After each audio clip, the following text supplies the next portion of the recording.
Hello everyone, मैं संग्राम पवार एजुकेन में आपका स्वागत है। आज हम 10 जुलाई का करंट अफेयर पढ़ेंगे और इसके साथ ही एक और अनाउंसमेंट है कि जल्द ही हमारा एक ऐप आने वाला है, डेडिकेटेड ऐप, जो कि सीजीपीएससी और सीजी व्यापम की तैयारी के लिए खास तौर पर प्रिपरेशन कराएगा। तो कनेक्टेड रहिए, जल्द ही जो है ऐप लॉन्च किया जाएगा और उसके साथ कुछ कुछ और अनाउंसमेंट भी किए जाएंगे, तो कनेक्टेड रहिए। तो चलिए आज चालू करते हैं 10 जुलाई का करंट अफेयर। तो 10 जुलाई में सबसे पहले हमको आज जो कल के पेपर में भी आया था उसमें 11 जुलाई के बारे में पहले से दे दिया था। तो उसमें क्या चीज़ है कि 11 जुलाई को मनाया जाता है वर्ल्ड पॉपुलेशन डे। ध्यान रखेंगे, वर्ल्ड पॉपुलेशन डे। तो 1987 में वर्ल्ड की पॉपुलेशन 5 बिलियन पार हो गई थी और इसी उपलक्ष्य में जो है यूनाइटेड नेशन द्वारा 11 जुलाई 1990 को वर्ल्ड पॉपुलेशन डे के तौर पर घोषित किया गया। और इसमें ऐसी घोषणा करने के पीछे उद्देश्य ये था कि लोगों के बीच में एक अवेयरनेस लाई जाए कि पॉपुलेशन इशू क्या है और साथ में पॉपुलेशन और पर्यावरण के बीच में एक सामंजस्य कैसे बिठाया जा सकता है। तो 11 जुलाई को हर वर्ष जो है वर्ल्ड पॉपुलेशन डे मनाया जाता है। 1990 से इसे घोषित किया गया है और जनसंख्या के मुद्दों पर लोगों के बीच में जो है जागरूकता लाने के लिए और साथ में पर्यावरण और जनसंख्या के बीच में बेहतर संबंध स्थापित करने के लिए ये मनाया जाता है। तो याद रखेंगे, 11 जुलाई को वर्ल्ड पॉपुलेशन डे मनाने के पीछे उद्देश्य है कि इस दिन 5 बिलियन वर्ल्ड की पॉपुलेशन क्रॉस कर गई थी। आगे देखते हैं इंडिया की पॉपुलेशन के बारे में। कल कुछ अच्छे फैक्ट दिए थे न्यूज़पेपर में जो आप ज़रूर इसे ध्यान रखेंगे। एक तो भाई हमारे देश में डेमोग्राफिक डिविडेंड या जनसांख्यिकीय लाभांश जो है ये पहले नंबर पर है। सांख्यिकी लाभांश या डेमोग्राफिक डिविडेंड से मतलब है ऐसी वर्क फोर्स जो कि कार्य कर सकती है, इसलिए वर्क फोर्स बोल रहे हैं, या फिर ऐसी पॉपुलेशन जो कि वर्क फोर्स है, कार्य बल है, उसे क्या कहा जाएगा? Demographic dividend. तो हमारे यहाँ पॉपुलेशन आज की डेट में यूएन ने घोषणा जो की है, यूएन की रिपोर्ट के अनुसार 2011 के बाद से हमारे यहाँ सेंसस नहीं हो पाया कोविड के कारण से, 2021 में होना था। तो लेकिन जो यूनाइटेड नेशन की रिपोर्ट आई है उसके हिसाब से जो है इंडिया फर्स्ट नंबर पर अब आ चुका है वर्ल्ड पॉपुलेशन में, चाइना को पीछे छोड़ते हुए। तो ये वर्ल्ड पॉपुलेशन में हम इतने आगे हैं, लेकिन उसके साथ हमारे पास एक एडवांटेज है, वो है डेमोग्राफी का। क्योंकि हमारे यहाँ जो आज की डेट में एवरेज एज है, औसत आयु है भारतीयों की, वो है 28 वर्ष। और ये 28 वर्ष बहुत बड़ा कार्यबल बन सकता है, ना कि केवल भारत के लिए बल्कि विश्व के भी प्रोग्रेस का बहुत बड़ा बेस बन सकता है। सबसे ज़्यादा युवा देश है। इसके अलावा वर्ल्ड बैंक की एक रिपोर्ट आई थी, ये कभी आपको कभी ऐसे में या कहीं कोट करना हो तो ध्यान रखेंगे।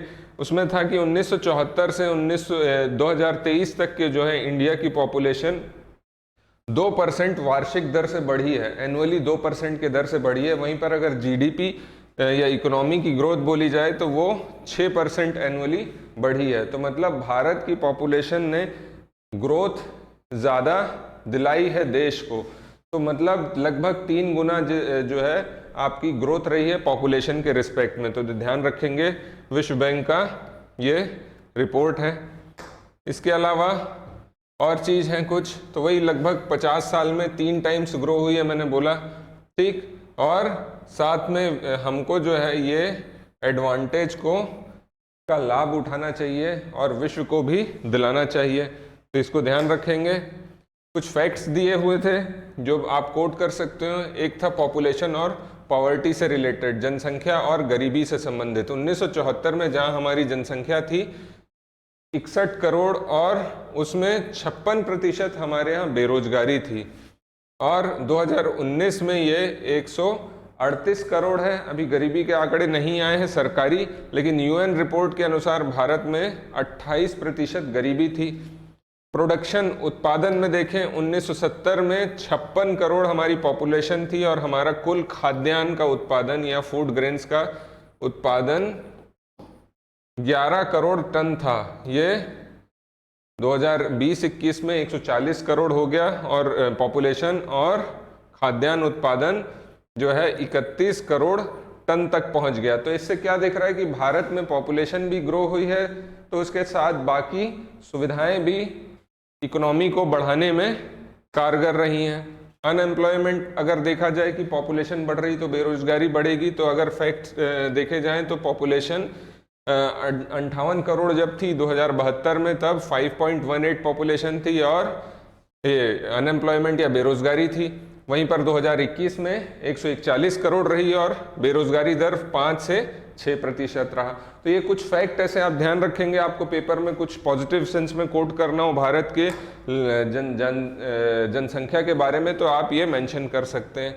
इसके अलावा एक रिपोर्ट आई है एजुकेशन स्टेटस के यूनियन की, तो ये सेंट्रल एजुकेशन मिनिस्ट्री या फिर केंद्रीय शिक्षा मंत्रालय के स्कूली शिक्षा विभाग द्वारा जो है एक रिपोर्ट जारी की गई है, जिसमें छत्तीसगढ़ के 6 डिस्ट्रिक्ट्स को उत्तम कैटेगरी में रखा गया है।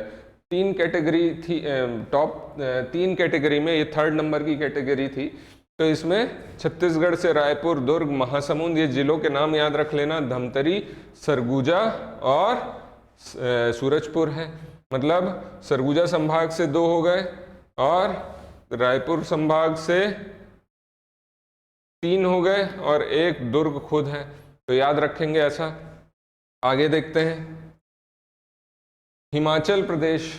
तो हिमाचल प्रदेश में अभी आप लोग न्यूज़ देख रहे होंगे तो उसमें दिखाई रहा है कि ऐसे ऐसे वीडियो आ रहे हैं, सैलाब आया हुआ है, बहुत ज़्यादा बाढ़ आ रही है, फ्लड आ रहे हैं, लैंडस्लाइड हो रही है, कुछ हो रहा है। तो इसका मेन कारण 2 चीज़ों को बोला जा रहा है, एक तो मानसून आया ही हुआ है और साथ में वेस्टर्न डिस्टर्बेंस भी है। ये वेस्टर्न डिस्टर्बेंस क्या होता है? पश्चिमी विक्षोभ।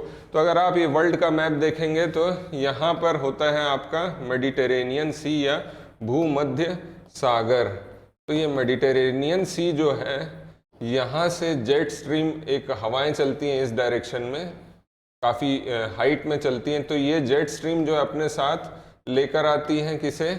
पश्चिमी विक्षोभ को, जो उत्तर भारत में यहाँ पर अगर निम्न दाब या लो प्रेशर क्रिएट हो जाता है तो उस समय जो है वेस्टर्न डिस्टर्बेंस यहाँ से आता है आपके मेडिटेरेनियन सी या भूमध्य सागर के कारण और उत्तर भारत में जो है बारिश कराता है। जनरली इसका समय जो रहता है जनवरी से अप्रैल के बीच में होता है। कभी कभी ही ऐसा स्थिति आती है जब ये जून जुलाई तक के हमें दिखाई देता है। तो पश्चिमी विक्षोभ के कारण और मानसून दोनों के आने के कारण जो है बहुत ज़्यादा वर्षा हो रही है।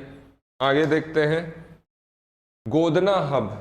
आपको पता है कि छत्तीसगढ़ में गोदने या टैटू मेकिंग का जो है ट्राइबल कम्युनिटी में बहुत ज़्यादा प्रचलन है और इसी को प्रमोट करने के लिए जो है गोदना हब बनाया जा रहा है गवर्नमेंट के द्वारा महादेव घाट रायपुर में। यहाँ पे जो 15 पारंपरिक या ट्रेडिशनल चित्रकार थे उनको ट्रेनिंग दी जा रही है नए स्टाइल, मॉडर्न स्टाइल से भी, जिससे वो रिलेट कर सके अपनी पुरानी स्टाइल से ही नहीं, मॉडर्न स्टाइल में किस तरीके से कैसे हाइजीन मेंटेन किया जा सके, किस तरीके से बेटर इंक का, बेटर तकनीक का प्रयोग किया जा सके। इस सब के लिए जो है 15 लोगों को ट्रेनिंग भी दी गई। तो गोदना हब रायपुर के महादेव घाट में मनाया जा रहा है। स्पोर्ट्स में आते हैं तो स्पोर्ट्स में है फॉर्मूला 1 कार रेसिंग होती है, वन ऑफ दी महंगा स्पोर्ट्स हम कह सकते हैं, कॉस्टलीस्ट स्पोर्ट में से एक है। तो इसमें 9 जुलाई को ब्रिटिश ग्रैंड प्रिक्स हुई थी, याद रखेंगे। और ये ब्रिटिश ग्रैंड प्रिक्स कहाँ हुई थी? तो सिल्वर स्टोन सर्किट ब्रिटेन में हुई थी। और इसका विनर कौन रहा है? तो मैक्स वर्स्टापेन थे। रेड बुल की ओर से ये रेस लगाते हैं मैक्स वर्स्टापेन, तो नाम याद रखेंगे इनका।